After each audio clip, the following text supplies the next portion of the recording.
Pourquoi Satan a-t-il rempli ton cœur au point que tu mentes au Saint-Esprit? Acte 5.3. C'est cela le contraire de la sainteté. L'acte d'Ananias et de Saphira va bien plus loin que ce que nous supposons au premier abord. Satan a trouvé la possibilité de pénétrer dans l'enceinte sacrée, dans ce domaine céleste, cherchant à le corrompre et à le souiller en introduisant son mensonge. Il est menteur et le père du mensonge, déclare le Seigneur, Jean 8.44. Un mensonge, et qui plus est en présence du Saint-Esprit. La vie de l'esprit et l'esprit de vie ne progressent pas en fermant les yeux sur les situations.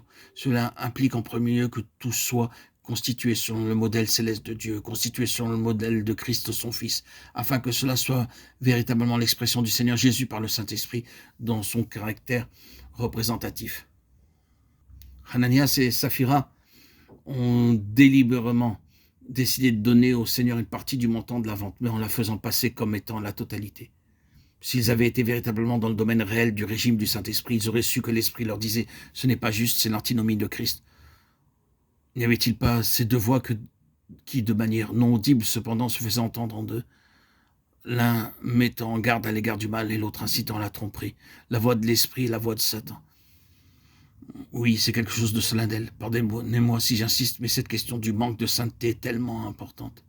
Elle est intimement liée à tout ce que nous cherchons à voir, de la merveilleuse signification de l'esprit et de la possibilité d'accomplir son œuvre, la vie et la plénitude, l'approfondissement, une vitalité grandissante, une connaissance croissante, la mort engloutie dans la victoire. C'est ce qui doit être l'expérience de l'Église, mais tout cela peut être interrompu par le manque de sainteté. Lorsque la chose est clairement vue, sans cependant être réglée devant le Seigneur, car rejetée, refusée, quoi que cela puisse signifier pour vous dans le domaine pratique, souvenez-vous qu'il est toujours dangereux de contester avec le Saint-Esprit, grave non seulement pour nous, mais aussi pour tous ceux qui peuvent en être affectés. Oh, quelle tragédie de contester avec le Seigneur sans se remettre en cause. En voyant l'importance d'une telle question, nous devons comprendre l'arrière-plan de tout cela. Nous n'avons pas suffisamment de motifs pour considérer cette question de la sainteté, à moins de la voir dans un ensemble beaucoup plus vaste. Si c'est uniquement quelque chose de personnel, en relation seulement avec nous-mêmes, nous pouvons très bien ne pas agir en conséquence. Mais saisissons bien cela, la mise en œuvre des conseils éternels de Dieu, faisant irruption dans nos vies et nous introduisant dans son cours, le grand dessein de Dieu réalisant en nous et à travers nous, l'insondable part que nous avons dans l'accomplissement de ce dessein, comme des canaux et des véhicules, tout ce que Dieu voudrait faire en se faisant lui-même connaître à nous en faveur des autres, tout cela peut ne pas se réaliser à cause du manque de sainteté. Oui, un ministère particulier, un puissant ministère d'une grande envergure peut être mis de côté. Le Seigneur, à cause de sa propre nature, devra le mettre de côté. Cela se produira si nous persistons dans une chose au sujet de laquelle le Seigneur nous a parlé sans que pour cela nous ayons réglé la question concernée. C'est un arrière-plan redoutable. Le psalmiste a déclaré « Je sais, ô Éternel, que tes jugements sont justes, c'est par fidélité que tu m'as humilié. » Psaume 119, 75. Qu'est-ce que cela signifie?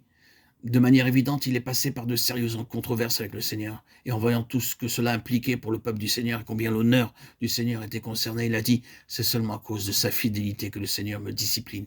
Il doit être fidèle à son égard et envers moi, et ne pas me délaisser. Et il doit aussi être fidèle à l'égard de sa propre nature, de sa propre justice, car tout cela est intimement lié. » Que le Seigneur nous montre ce que cela signifie et nous accorde sa grâce.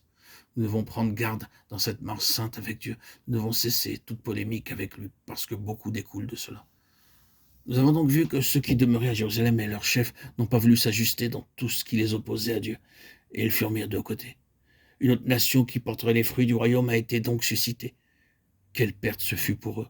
Pensez-vous que le Seigneur agirait envers nous différemment? Ce ne sera pas notre salut qui sera remis en cause, mais certainement notre vocation et tout ce qui en découle. Que le Seigneur nous accorde ses grâces.